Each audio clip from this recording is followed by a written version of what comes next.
반갑습니다. 메라테크 사업가 이혜인입니다.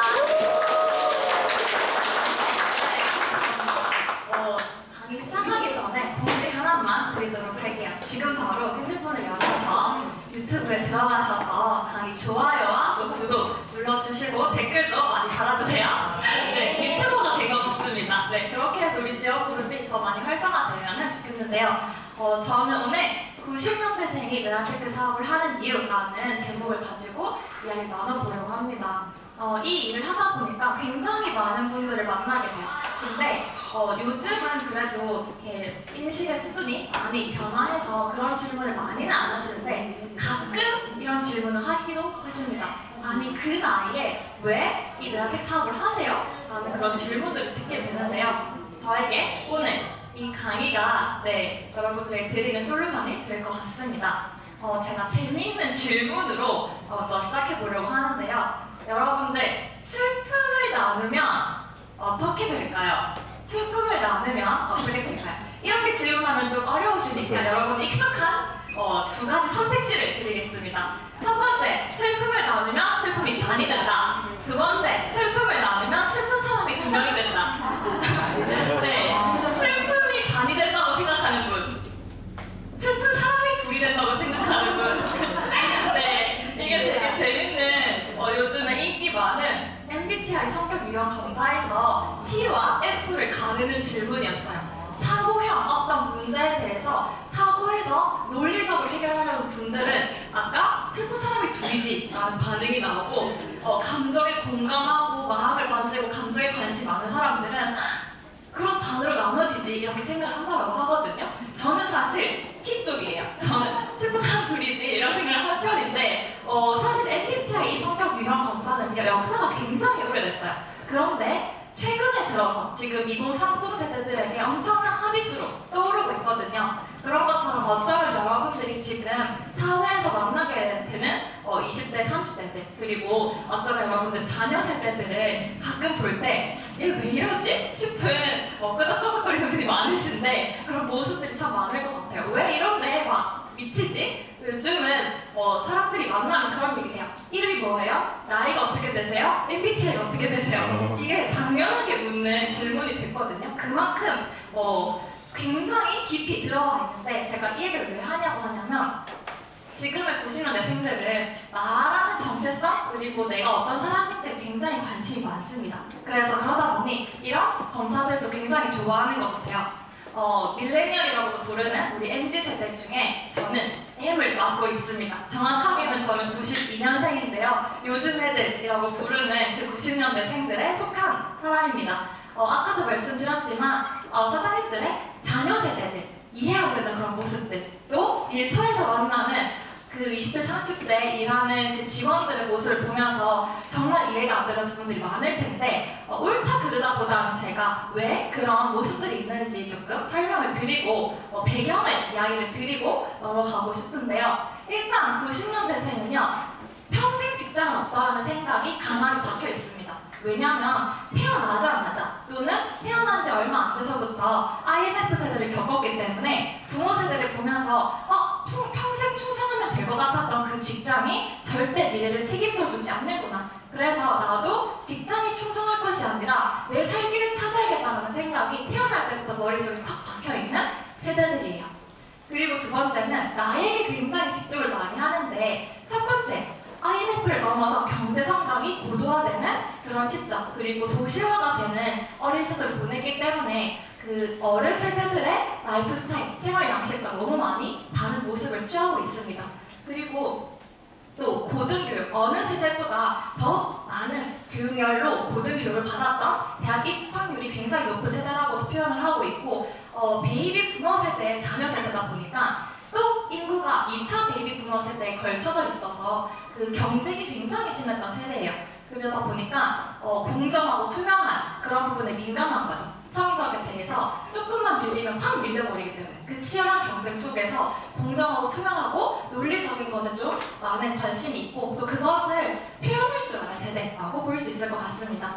제가 말하는 이런 특징들은 모든 90년대생들이 꼭 이래 라는 것보다 또 다른 세대는 안 그래 라는 것보다 다른 세대들보다 좀 더 두드러지게 나타나는 90년대생의 특징이라고 이해하시면 좋을 것 같은데요. 또 마지막, 그 전에는 저희 어머니만 보더라도 형제 자매가 5명이에요.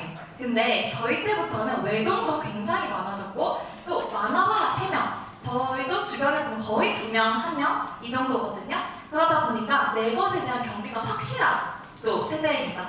그래서 독립적이고 사생활이 되게 중요하고 나만의 색깔, 유행도 따라가지만 또 나의 개인 취향도 굉장히 존중받기를 원하는, 그래서 관심은 좋지만 간섭은 싫어요 하는 세대라고 볼 수 있어요. 또 디지털 원주민 세대이기도 합니다. 인터넷을 어릴 때부터 굉장히 친하게 같이 해왔기 때문에 디지털 친화적인 사고와 행동을 하는 사람들이죠. 그래서 빠른 피드백에 익숙해요. 그러다 보니까 수직적으로 그냥 명령하는 형식의 소통은 싫어하고 피드백이 되고 주고받는 그런 소통을 좋아합니다. 그러다 보니까 또 새로운 변화에 굉장히 익숙한 세대이기도 한데요. 제가 한번 생각을 해봤거든요. 저는 초등학교를 가서 컴퓨터 시간에 플로피 디스크를 배웠어요. 플로피 디스크 기억나세요? 유물 같은 그 플로피 디스크를 저는 초등학교 때 사고 막 배웠던 것 같아요. 근데 초등학교 후반이 되면서 CD 플레이어로 전부 다 대체가 되고 모든 그 컴퓨터의 기기에 CD 플레이어 넣는 곳으로 플로피 디스크가 바뀌는 경험을 했습니다. 그러다가 고등학교 가서는 그것도 사라지고 아이팟, 에어폰, 아이폰, USB, 클라우드 이런 것들이 익숙해져서 굉장히 빠르게 상황이 바뀌는 것을 체감했기 때문에 어느 때보다도 새로운 변화가 두렵지 않고 또 익숙한 세대라고 볼 수 있을 것 같은데요. 마지막, 또 세계화 초연결 사회를 겪었던 세대입니다. 물리적 거리가 허물어지면서 멀리 있는 해외에 있는 사람들하고 소통하는 게 쉬워졌고 가까워졌고, 그래서 내가 다름에 대한 이해도 더 많아지고 내가 소유하는 것보다 많은 경험, 또 내가 나만의 스토리를 쌓는 것, 그런 기회에 비용을 지불하는 것을 아까워하지 않고 또 개인의 연합이 생각보다 사회에 영향력이 크다라는 걸 잘 아는 세대예요. 그래서 불매운동이든 촛불집회든 이런 거에 이렇게 적극적으로 목소리를 내는 거에 두려워하지 않는 세대라고 볼 수 있을 것 같은데요. 그러면 이런 배경을 가지고 있는 이 90년대 세대다 보니까 또 어른들의 입장에서 봤을 때는 왜 자꾸 이런 질문을 하지? 왜 야근을 싫어하지? 왜 이런, 나는 그동안 조직을 위해서 그냥 희생했던 부분들에 얘네들은 왜 이렇게 자꾸 질문을 하고 반감을 가지지? 라고 생각하실 수 있을 것 같은데요. 이게 이런 특성들, 이런 역사적인 어떤 흐름 속에서 그렇게 이해해 주시면 좋을 것 같아요. 그래서 이게 무조건 맞고 다 수용해라 이런 것보다는 이런 특성들을 가지고 있고 그래서 서로 이해하면은 더 우리 소통이 좋지 않을까라고 생각을 하는데요. 그런 90년대생들이 바라보는 일은 어떨까요? 그냥 저의 이야기를 하자면 저는 아까도 앞에서 그런 이야기들 때문에 평생 직장이 아니라 나만의 일, 그리고 나의 평생 직업으로 삼을 수 있는 그런 일에 더 관심이 많습니다. 왜냐하면 그 직장이 내 인생을 책임져주지 않는 것을 너무 잘 알고 있기 때문이죠. 그 다음에 공평하고 투명한 기회가 있는 일터를 좋아합니다.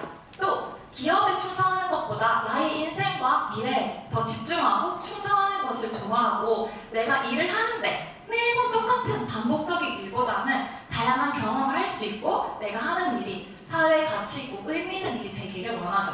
또 나에게 투자하는 것도 서슴지 않아요. 나의 꿈을 위해서, 또 내 스스로의 건강을 위해서도 내가 원하는 라이프 스타일을 위해서 투자하는 것에 서슴은 없는 그런 세대이기도 하고 월급보다 내가 뭔가 새로운 소득의 기회를 찾는 그런 게 저는 일에서 제가 생각하는 일에서 기대하는 바이거든요. 그래서 종합하자면 결국 건강을 나의 삶의 밸런스와 나에게 투자함으로 건강을 찾고 또 주도적으로 내가 내 직장이 아니라 직업을 선택하고 또 내 삶을 계속해서 새로운 소득의 기회로 지속 가능한 소득을 받고자 하는 그런 재정에 대한 관심과 그런 마음이 있고요. 또 가치 있는 것이 3가지가 다 병행되어야지 우리가 원하는 직업이라고 생각을 하는데요. 사실 이게 여러분들과 상관없는 이야기는 아닌 것 같아요. 어떻게 보면 그동안은 사회 구조 속에서 내가 그럴 기회가 없었고 또 그럴 생각을 해보지 못한 거지. 사실 이 모든 것들은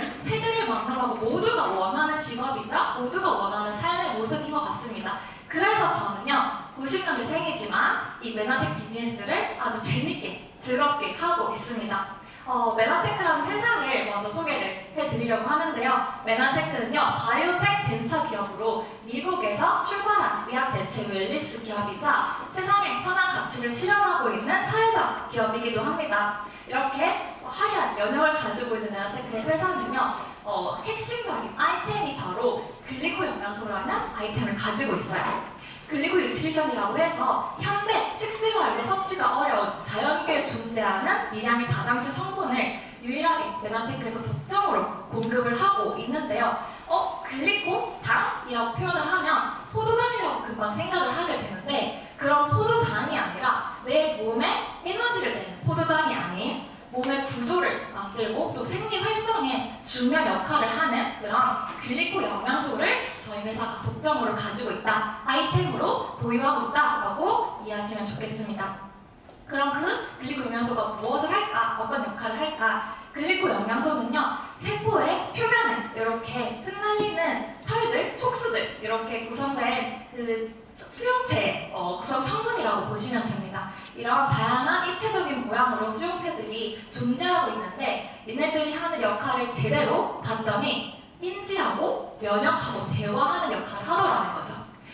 내가 만져본 이 친구가 호르몬인지, 그래서 내가 얘를 반응해야 될 어떤 분자인지, 아니면 내가 바이러스나 독소라서 얘네들을 방어해야 될지, 그런 인지하는 역할, 그리고 이런 나쁜 애들은 내가 몸으로 들어올 수 없도록, 세포 속으로 들어올 수 없도록 면역하는 역할을 하고, 또 세포 간의 커뮤니케이션을 통해서 나의 모든 생체 시스템의 균형을 유지하는 거죠. 체온을 조절하고 또 혈당을 조절하고 내 몸의 산도를 조절하고, 그 모든 조절을 세포들이 다 함께 소통을 통해서 유지가 가능한데, 그러다 보니까 건강과 완전 직결됩니다.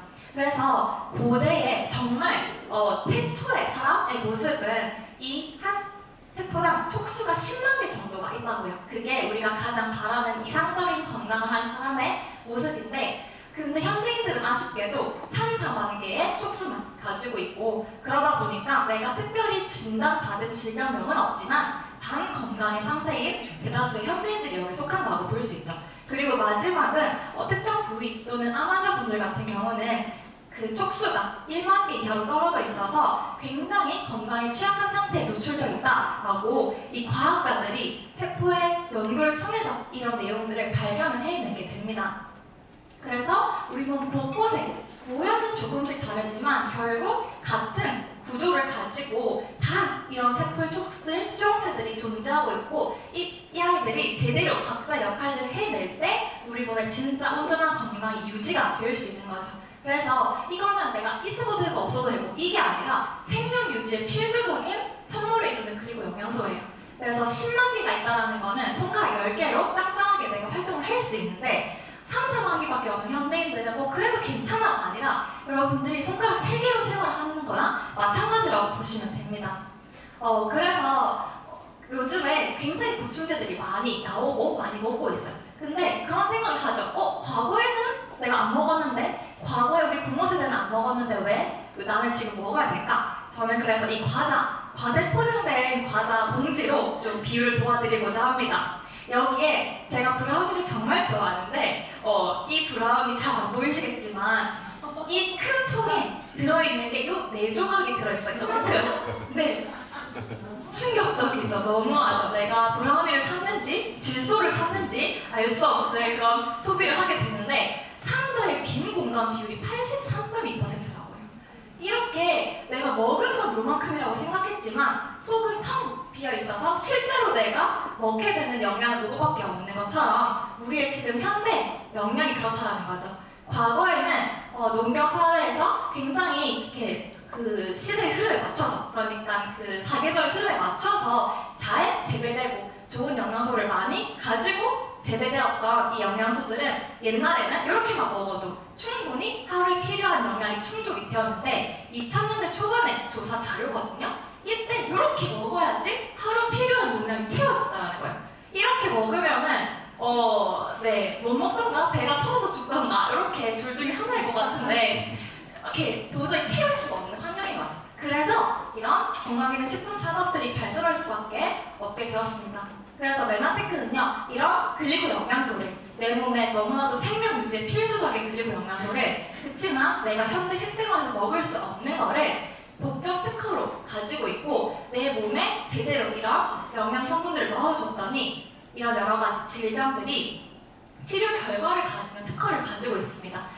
살짝 잘못 보면 뭐 만병통치약이야? 라고 생각할 수 있겠지만 그것이 아니고 이 식품 보조제가 세포를 건강하게 하다 보니까 눈세포에 문제가 있는 사람은 눈에 변화가 생길 거고 위장세포에 문제가 있는 사람은 위장세포가 건강해지면서 위장계 변화가 생기는 그런 개념이라고 이해하시면 됩니다. 그래서 과학자들이 이론으로 다 검증하고 다 논문으로 나온 것들을 이제 메나테크는 상용화해서 최초로 또 사람들에게 먹기만 하면 모든 것들이 채워지는 형태로 공급을 한다고 보시면 될 것 같습니다.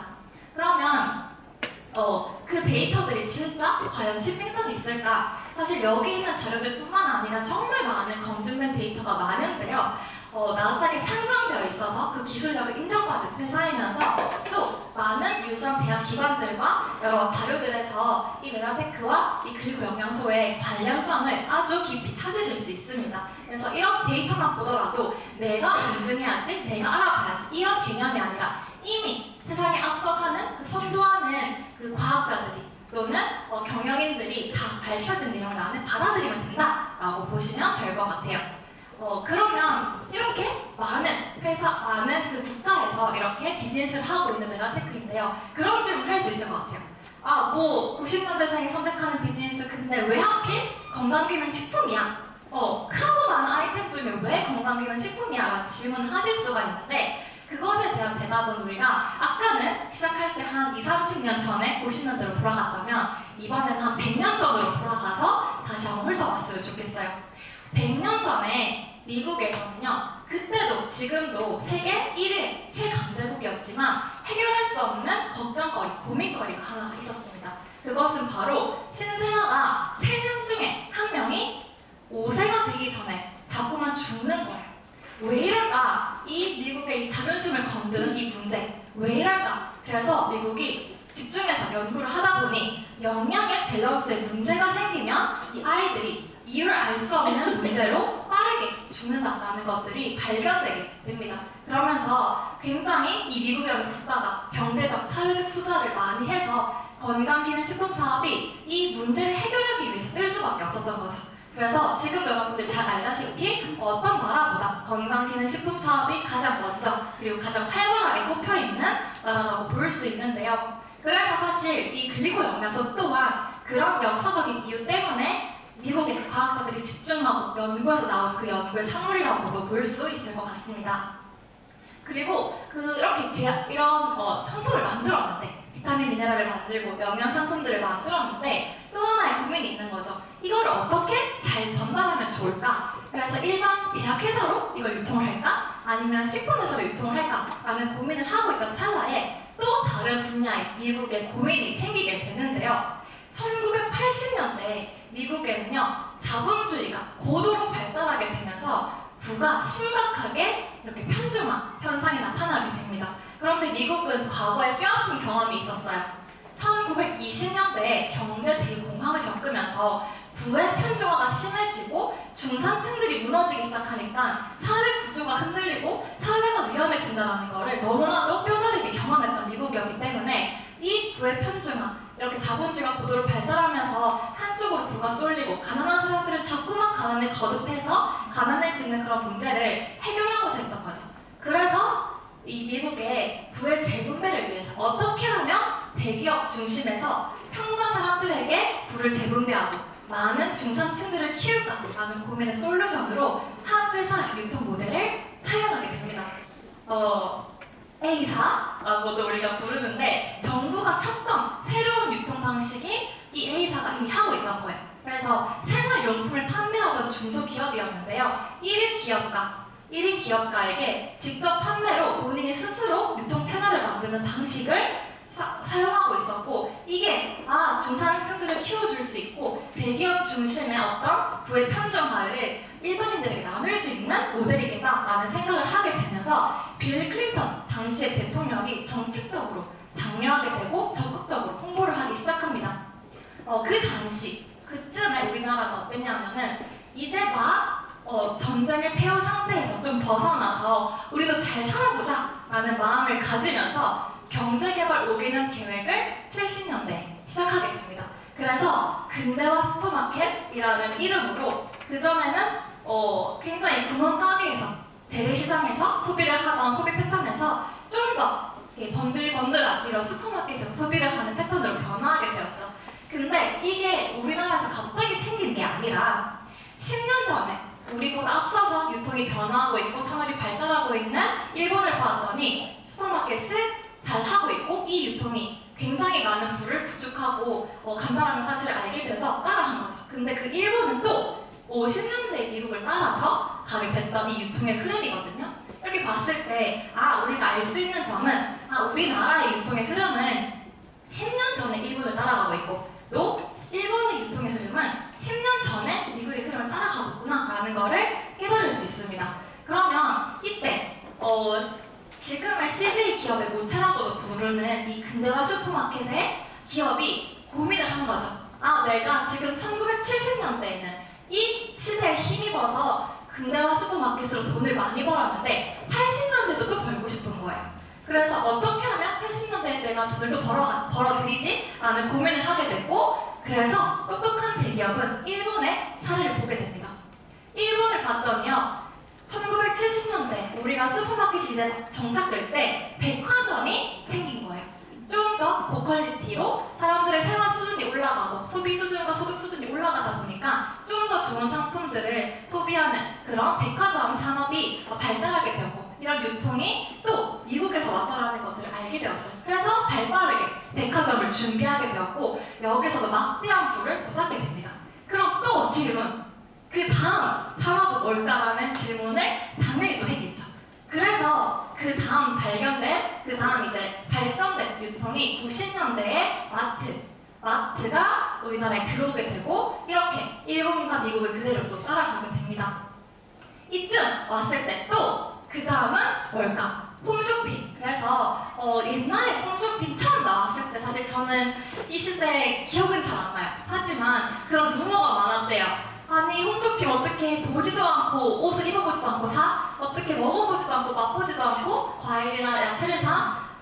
그거 배송 받으면 벽돌 들어있는 거 아니야? 막 이런 루머들? 그런 것들이 되게 많았다고 하는데 그런 루머에도 불구하고 그런 것들 의심에도 불구하고 사실 이런 시대의 흐름은 역행할 수가 없어요. 왜냐면 산업이 계속 발전하고 있고 사람들의 생활 수준이 계속 바뀌고 있기 때문에 이게 당연히 올 수밖에 없었던 이 산업이었는데요. 그래서 이전에 핫했던 마트는 단순히 홈쇼핑을 위한 물류의 기지화가 되는 그런 현상으로 주도권이 바뀌게 됩니다. 이쯤까지는 우리가 익숙하잖아요.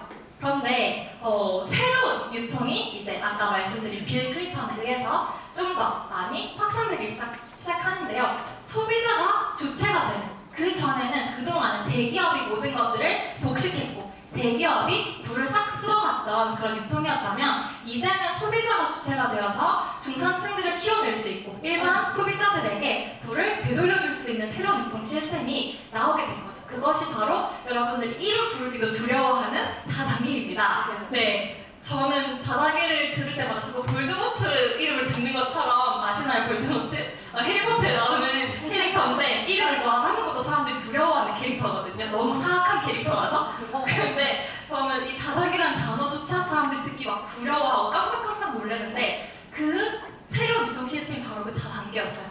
그래서 한 명의 판매원이 또 다른 판매원을 모집하고 이것을 반복해서 단계별로 수당을 지급하는 유통이다 라고 해서 영어로는 멀티레벨 마케팅, 우리나라 말로는 다단계 마케팅 이렇게 표현을 하는데요. 이렇게 직거래 유통이 미국에서는 급성장하게 되고 65% 바늘부터 항공기까지 모든 상품들이 다 이런 방식으로 유통이 되기 시작합니다. 그러면 이 빌 클린턴 대통령이 이렇게 하면서 유능한 경제 대통령으로 많은 일자리를 산출해냈고 국가 부채를 이걸로 상환해내고 그러면서 재선에 성공하기까지 하는 경제 대통령이 유명하게 된 이유가 바로 그 신유통, 그 다단계 마케팅 때문이었는데요. 그렇다면 우리가 또 따라서 미국을 따라서 일본이 2000년대 그럼 2010년대에는 한국이 또 따라서 직접 판매가 나와야 되는데 사실 우리는 그렇지 못했어요. 미국 같은 경우는 그 90년대에 직접 판매로 유통되는 그 유통의 그 시장이 굉장히 컸었고, 또 일본도 2000년대에 일본이 거의 이 시장을 주도했었는데 한국은 그렇게 하지 못했습니다. 왜 그랬을까? 사실 이런 직접 판매가 발전하려면 조건이 필요한데 그 선제 조건이 다음과 같습니다. 일단은 앞선 그 3차 유통, 홈쇼핑까지의 수준이 돼야 되고, 그리고 국민 소득이 1만 5천 불 정도는 돼야 그 다음 이게 발전할 수 있는 조건이 된 거죠. 그 다음에 차가 있어서 물건을 사러 가서 대량으로 사올 수도 있어야 되고, 또 가전제품 대형화 냉장고도 있어야 되고 신용카드도 있어야 되고, 이런 부분들이 하나도 준비가 되지 않았던 그 88 올림픽 때 저희 이 네트워크 마케팅이 들어오게 되면서 이제 문제가 생기게 된 거죠. 왜냐하면 이 88 올림픽 당시에는 우리나라 국민 소득이 한 2,000달러도 안 되던 그 시절이었고, 그래서 이런 기본적인 3차 산업이 정착되기 위한 조건들이 하나도 준비가 되어 있지 않았는데 어떻게 해서 이렇게 들어왔을까? 선진국의 잔치였던 올림픽을 우리나라에서 하게 되면서 이제 이런 잘못된 단추가 끼워지기 시작합니다. 지금까지도 개발도상국에서 이 올림픽이 개최된 사례는 전무후무하다고요. 우리나라만 제외하고. 그러다 보니까 미국의 직거래 유통회사 또 다국적 기업들이 한국이라는 나라 몰랐는데 여기서 올림픽을 하네? 그러면 이 나라에 가서 빨리 또 내가 이 마케팅을 선점해야지 라는 마음으로 무분별하게 법도 없고 사람들이 준비도 되어 있지 않던 시절에 다 들어오게 된 거죠. 그러다 보니까 잘못 뿌려진 씨앗이라고 또 우리 신유통 박사이신 김태수 박사님 말씀하시는데 흐름에 어긋나버린 유통이 돼버린 거죠. 그래서 되게 똑똑한 대학생들에게 이런 유통들을 설명하고, 또 여러분들이 딱 다단계 하면 생각하는 강매, 사재기, 감금 이런 다단계 파동이 그때 생겨나게 된 거예요. 왜냐하면 법적으로 보호받을 수 있는 상황도 아니었고 사람들의 인식 수준도 너무 안 됐었고, 그러다 보니까 나쁜 마음을 먹은 사람들에 의해서 이 다단계가 변질이 돼버린 거죠.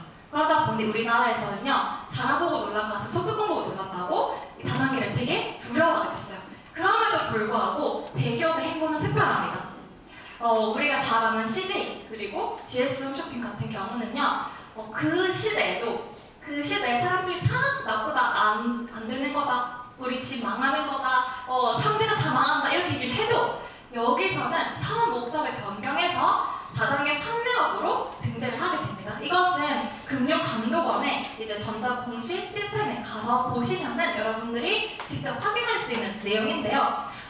대기업은 미래를 본 거죠. 사람들이 말하는 벽돌 온다고 했던 그 홈쇼핑 시절부터 사람들이 말하는 어떤 선호도 아니면 잘못된 생각이 아니라 바뀔 수밖에 없는 산업을 바라보았기 때문에 이들은 이렇게 미리 준비를 하게 됩니다.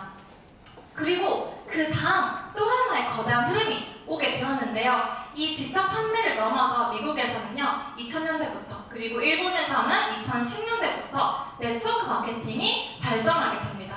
그리고 2010년도 우리가 이 직접 판매에서는 어떻게 보면은 사람들의 오해로 인해서 별거가 없었다 하더라도 시대의 흐름은 역행할 수 없기 때문에 2020년대는 반드시 네트워크 마케팅이 도래할 수밖에 없는 시대라고 볼 수 있습니다. 그러면 다단계 네트워크 마케팅 그게 그거 아니야? 라는 질문을 하실 수 있을 텐데요. 두 가지는 일단 법적으로도 다릅니다. 방문 판매 등에 관한 법률에 하나에 묶여져 있긴 하지만 그 밑에 보시면은 다단계 판매는 2조 5항을 따르고 있고, 그 다음에 네트워크 마케팅 사업은 사업 권유 거래라는 이름으로 2조 11호에 해당한 사업이라고 보시면 돼요.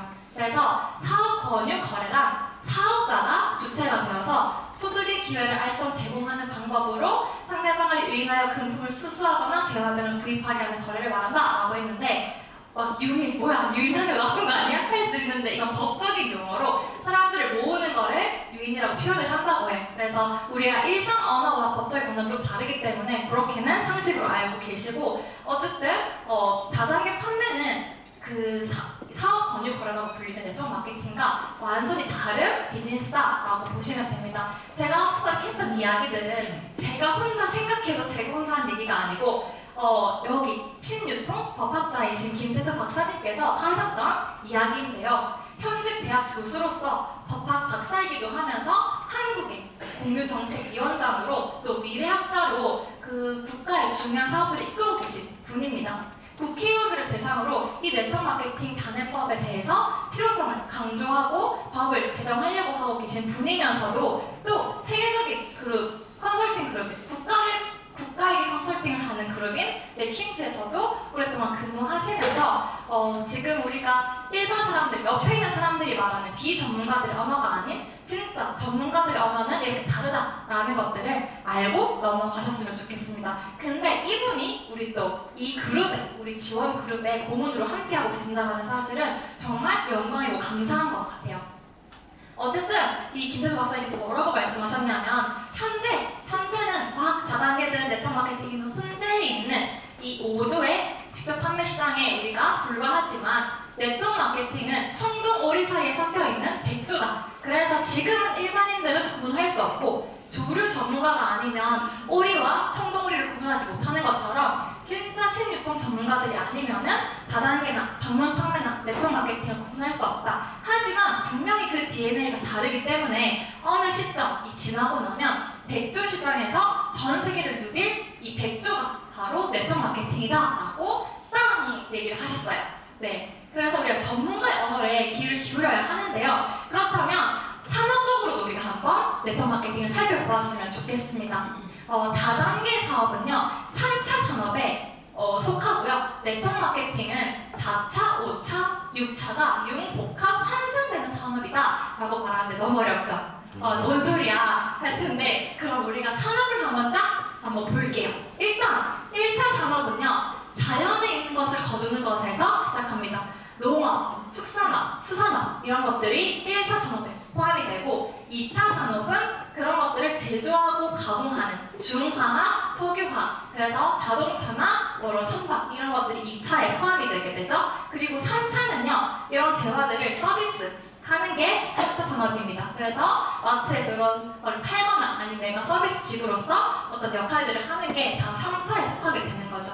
그리고 4차 산업은 시스템을 구축하는 모든 산업을 포함합니다. 그냥 4차 산업 했을 때 사람들이 그냥 IT, AI 이 정도만 생각하는데 그게 아니라 시스템이 중심이 되는 모든 산업이 다 4차 산업에 속하게 되고 5차는 문화, 콘텐츠, 오락 이런 것들이 포함이 되는 산업이고 6차 산업은 백세 산업이라고도 표현하는데 친환경, 에너지, 바이오 이런 건강 산업이 6차 산업에 해당된다고 보실 수 있어요. 그러면 네트워크 마케팅은요, 4차 산업에 해당하는 산업입니다. 시스템을 구축하는 산업이 바로 네트워크 마케팅인데요. 많은 부자들을 탄생시켰던 부자 아빠, 가난한 아빠라는 책의 저자 로버트 기요사키도 똑같은 이야기를 하고 있어요. 대다수의 사람들이 95%의 많은 사람들이 5%의 현금을 나누어 가지려고 아둥바둥 하는데 어떤 사람들, 5%의 어떤 사람들은 현금 95%를 풍요롭게 나누고 그렇게 여유롭게 살고 있다. 이 차이가 과연 무엇일까?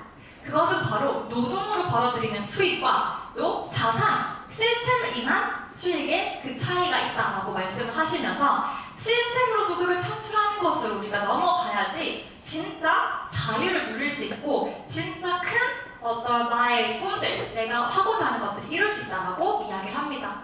그래서 좀 더 자세히 말씀을 드리면은 먼저 우리가 이 S4분면에서 그냥 봉급 생활자 또는 자영업자, 그래서 나의 시간과 돈을 맞바꿨던 그런 소득의 흐름에 있는 분면에서 이제 진짜 자산을 통한 소득을 받는 분면으로 넘어가기 위해서는 시스템을 구축하는 것이 중요한데 첫 번째는 시스템을 내가 처음부터 만드는 것이 있고 두 번째는 사는 것이 있다. 근데 만드는 것은 내가 삼성 같은 대기업을 지금부터 준비해서 만들어내는 거예요. 확률도 낮고 또 너무 힘들겠죠? 그럼 두 번째는 이미 잘 되어 있는 시스템을 사는 것. 그래서 스타벅스를 내가 그 프랜차이즈 그거를 가지고 와서 내자를 낸다든지 이미 잘 되어 있는 시스템을 사는 건데 요것 또한 평범한 사람들, 돈이 없어서 평범한데 이걸 살 돈이 어딨어요? 그래서 안 된다. 그럼 세 번째는 진짜 평범한 사람들, 나도 너도 할 수 있는 그런 일은 활용하는 방법인데 그것이 바로 이미 잘 되어 있는 네트워크 마케팅의 시스템을 내가 접속해서 제대로 배워서 활용하는 그런 네트워크 마케팅이 바로 이 비사분면으로 갈 수 있는 평범한 사람들을 위한 길이다라고 이야기를 하고 있습니다. 그리고 네트워크 마케팅뿐만 아니라 우리 지원 그룹에도 여러분들이 함께하고 계신 이 팀이, 이 그룹이 지원 그룹인데요. 이 지원 그룹에도 성공할 수밖에 없는 시스템이 있습니다. 20대부터 80대까지 누구나 이곳에 함께 한다면은, 그리고 제대로 시스템을 따라만 한다면은 성공할 수밖에 없이 만들어 놓은 그런 틀, 그 시스템이 바로 지원 그룹에 있고, 그 지원 그룹과 함께 하신다면 내가 지금은 사업을 한다고 하기엔, 큰 비즈니스 오너라고 말하기에는 부족한 사람일 수도 있겠지만, 이 속에서 시스템 안에서 여러 가지 내가 멋진 사업가로 거듭날 수 있는 훈련들과 또는 여러 가지 기회들을 통해서 사업가로 변화하게 만들어주는 시스템이 있어서 두려워하지 않고 조인만 하면 되십니다. 그리고 또 내가 가는 그 길에 멘토가 있으면 너무 좋겠죠. 성공의 지름길을 이미 가본 사람이 나에게 성공할 수 있는 방법만 알려준다면 너무 좋을 것 같은데, 그런 멘토들이 나의 스폰서로서 함께 하면서 그들의 인생 경험을 통해서 내가 좀 더 시간을 단축시켜서 빠르게 성공의 길로 갈 수 있도록 교훈을 알려주고요. 또 나와 함께하는 팀이 있습니다. 여러분들이 함께하게 되면은 내가 혼자 24시간을 써서 내가 일을 하는 그런 상황이 아니라 하나의 목적을 협력하는 10명의 240시간을 내가 함께 활용하는 그런 팀으로 인해서 시간을 내버리지하는 그런 일들을 이곳에서 시스템을 통해서 하실 수 있는데요. 그러다 보니까 우리가 요번에 이해가 됐죠. 4차 산업이다. 네트워크 마케팅 산업은 직거래를 통해 시스템을 짜는 4차 산업이다라는 건 이해가 됐는데, 아까 4, 5, 6차 융복합 환상 산업이라고 했잖아요. 그러면 5차를 보기 전에 6차를 먼저 한번 보도록 할게요. 6차 산업은 100세 산업이라고 했고, 친환경, 에너지, 바이오 산업이라고 했는데, 왜 이게 앞으로 올 이슈일까? 왜냐면 인류의 수명이 아주 증가했어요. 여러분 몇 살까지 살 것 같아요? 150. 네. 너무 당연하게 150이라고 말씀할 수 있는 시대가 지금 시대거든요. 진짜 우리 최소 100살까지 살 거잖아요. 그럼 그 100살까지 이 몸 바꿀 수 없이 계속 가지고 가야 되는데 관리를 잘 해야겠죠. 그러다 보니까 이 100세가 기본인 세상에서 온전한 몸, 그리고 정신도 너무나도 중요하게 지켜야 될 가치가 되는 거예요. 그래서 이 6차 산업의 핵심이 되는 것이 바로 앞서 말씀드린 내가 가지고 있는 글리코 영양소입니다. 그래서 왜 건강기능식품? 그게 아니고 건강기능식품이기 때문에 앞으로의 산업을 주도할 수 있는 거죠. 그래서 여러분들 이 글리코 영양소와 함께 한다는 것은 진짜 앞으로 멀리 다가올 그 시장을 미리 선점했다고 보실 수 있는데요. 그러면 6차 산업은 글리코로, 또 4차 산업은 네트워크 마케팅 시스템으로 내가 가지고 가는데, 5차는 뭘까? 5차 문화, 콘텐츠, 오락. 조금 알 것 같으면서 단어는 알 것 같은데 뭔가 눈에 내 손에 확 잡히지 않는 이건 뭘까? 이게 바로 다단계와 네트워크 마케팅이 명확하게 구분되는 지점이라고 합니다. 제품에 대한 정보를 내가 판매원이 되어서 판매로 다니는 것이 아니라 이런 정보를 컨텐츠로 제공을 하는 거죠.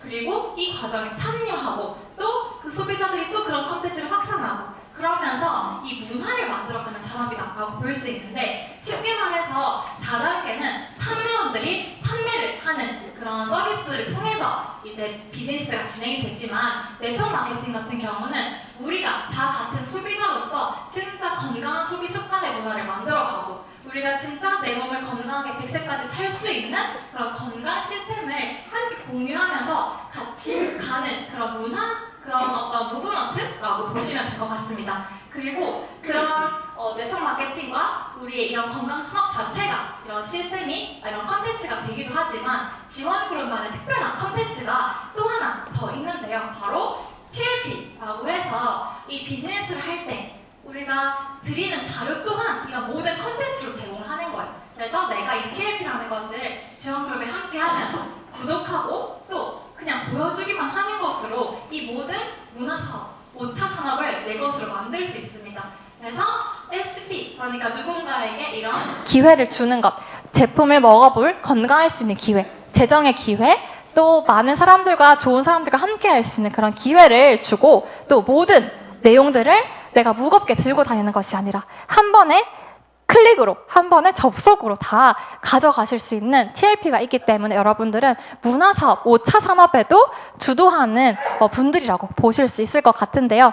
그래서 정리하자면 메나테크 사업은요, 6차 산업인 100세 시대의 필수 아이템 글리코 영양소를 가지고 5차 컨텐츠인 TLP로 확산해 가면서 4차 산업인 매니아 소비자를 통한 시스템을 구축하는 산업이다라고 볼 수 있을 것 같습니다. 그래서 사업자, 판매원이 아닌 사업자가 주체가 되어 사업자들의 연대를 통해서 사업과 문화 시스템을 구축해가는 비즈니스다라고 한마디로 정리하면 좀 더 와닿죠. 네, 이렇게 해서 우리 메나텍 사업은요, 그냥 여러분들이 오해하는 다단계 이 정도로 비교하시면 너무 속상합니다. 너무 속상하고 진짜 4차, 5차, 6차가 융복합 환승되는 비즈니스다라는 거에 딱 맞는 비즈니스다라는 것을 꼭 말씀드리고 싶어요.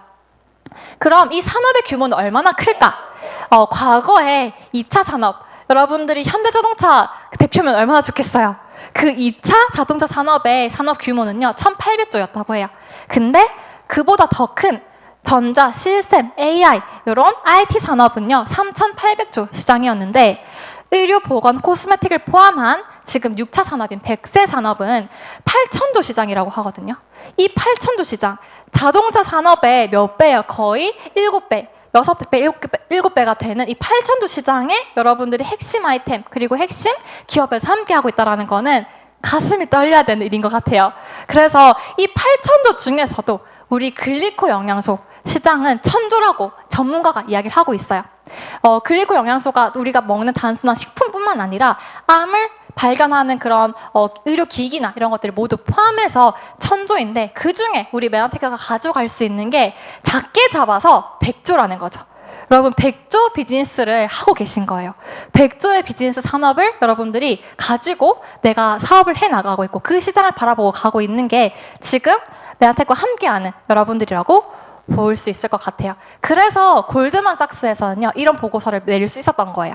그냥 근거 없이 뜬금없이 나오는 게 아니라 건강과 웰니스, 6차 산업을 또 선점하면서도 네트워크 마케팅이 함께 합쳐졌을 때 그것이 진짜 기회가 된다라고 미국은 빠르죠. 2007년도 딱 2000년대 미국이 한참 네트워크 마케팅이 성장할 때 이런 보고서가 나오게 되면서 네트워크 마케팅과 이런 건강, 웰니스 산업이 만나게 되면 엄청난 기회가 있다라고 이야기를 합니다. 그리고 우리가 건강도 글리코로 찾고 재정도 글리코로 찾고 또 하나 더 남았잖아요. 가치. 메나테크는 그것 또한 놓치지 않아요. 메나테크는요 사회적 기업으로서 세상에 어떤 기관이나 어떤 국가도 꿈꾸지 못했던 큰 꿈을 꾸고 가고 있습니다. 500만 명의 영양실조로 굶어 죽어가는 전 세계 아이들을 우리가 한번 살려보자라는 그런 마음을 가지고 그런 목표를 가지고 움직이고 있는데요. 전 세계의 합성 비타민을 섭취하는 인구가 무려 5억 명이라고 합니다. 안 좋은 걸 돈 주고 사 먹는 사람이 5억 명이에요. 근데 이런 5억 명 중에 그냥 1%만 진짜 4차, 5차, 6차 산업이 환승, 복합되는 그리고 진짜 100세 산업을 선도할 글리코 영양소가 들어간 제품으로 브랜드 체인지를 했을 때 이 500만 명 아이들 다 살릴 수가 있는 거예요. 그래서 시스템적으로 소비자들이 구매를 할 때 이 아이들에게 그 나이가 어른이 될 때까지 끝까지 돕는 영양소를 보내고 그 아이들을 돕는 역할들을 N5N 재단을 통해서 하고 있어요. 그래서 정말 많은 아이들을 살리고 있고 또 이런 죽어가는 아이들에게 진짜 그 아이들의 세상을 변화시키는 일을 선한 일들을 해내고 있는 멋진 이런 사회적 기업입니다. 그래서 내가 나를 위해서 그리고 내 가족의 건강을 위해서 또 함께하는 사람들의 건강을 위해서 가치 있게 소비를 했을 뿐인데 지구 반대편에 죽어가는 아이들까지도 살릴 수 있는 멋진 사회적 기업가가 되는 일이 또 이 메나텍 비즈니스예요. 그래서 여러분들이 열심히 나를 위한 비즈니스만 해도 정말 수많은 아이들을 도울 수 있는 멋진 일을 하고 계십니다.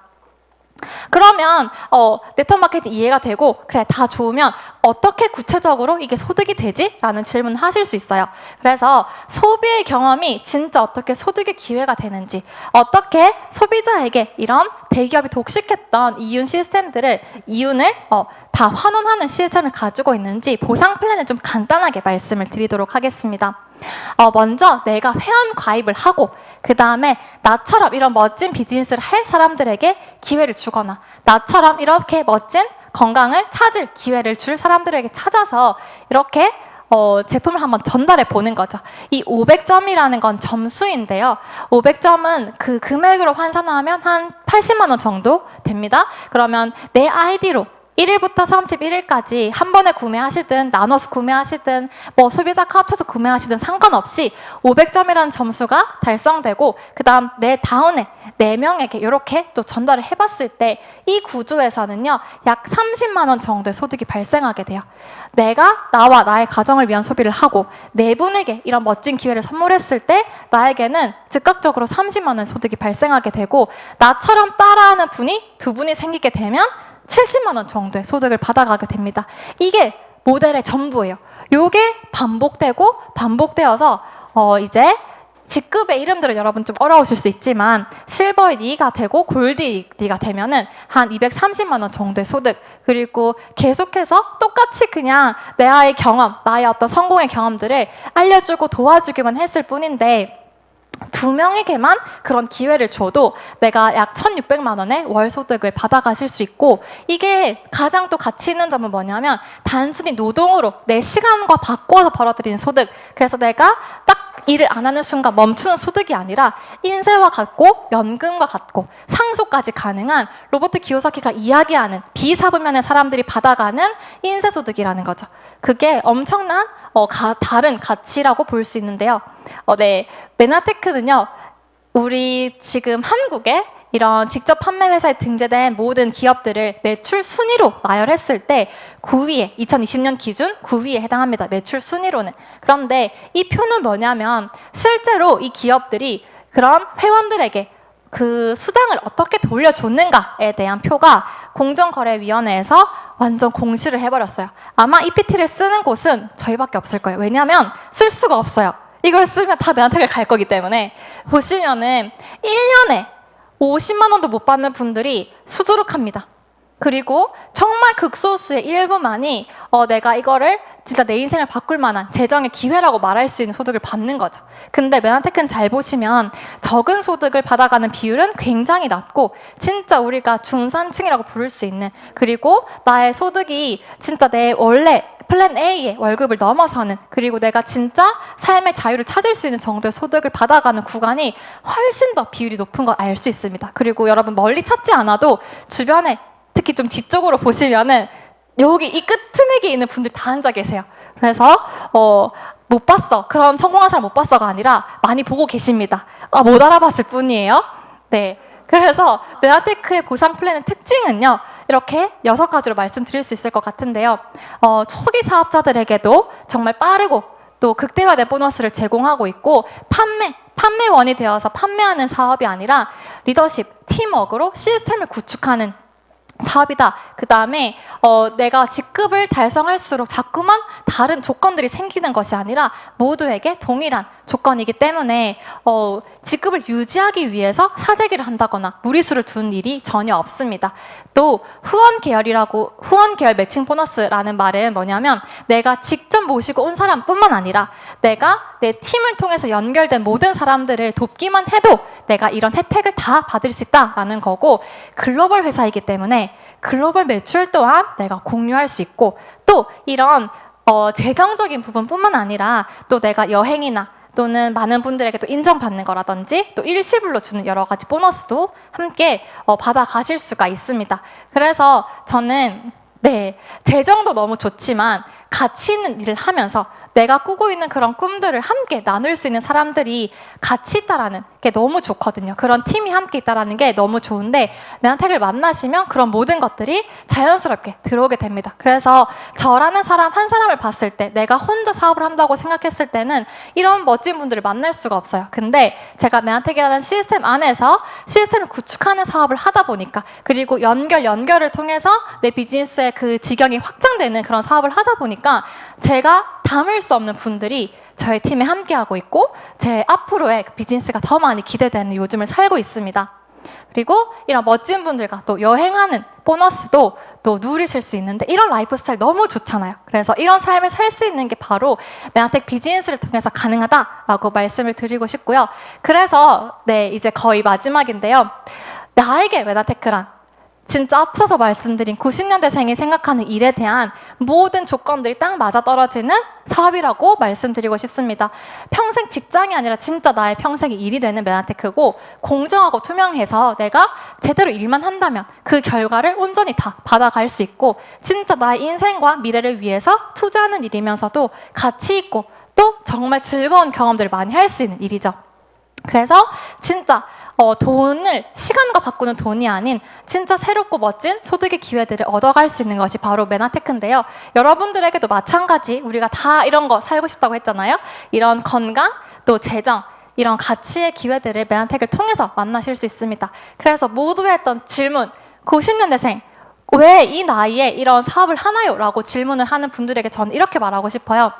2040년대 할 일이 아니고, 나이 40, 50대 할 게 아니고, 지금 2020년대 지금 해야 되는, 지금 딱 맞는 비즈니스다, 지금이 타이밍이다, 그래서 나는 이 비즈니스를 합니다 라고 말씀드리고 싶고요.